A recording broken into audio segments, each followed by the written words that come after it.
The State Department says it's seeing an increased threat stream from Iran. The State Department says, quote, given current security conditions, the Secretary has decided to place Mission Iraq on ordered departure, meaning non-essential employees have to leave. Mission Iraq will have limited ability to provide emergency services to American citizens in Iraq, though the State Department refuses to detail what exactly the threat stream is from or whether it emanates from Iran. Secretary of State Mike Pompeo canceled a trip last week to Germany and flew to Iraq, citing concerns about neighboring Iran. And he continued to highlight Iran during his trip this week to Russia. We fundamentally do not seek a war with Iran.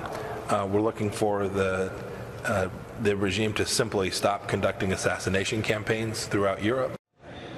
The Trump administration has already deployed B-52 bombers, a carrier strike group, a Patriot missile battery to the Persian Gulf. The Secretary of Defense has also presented a plan to send 120,000 troops to the region if Iran attacks Americans or accelerates its nuclear program to build a weapon.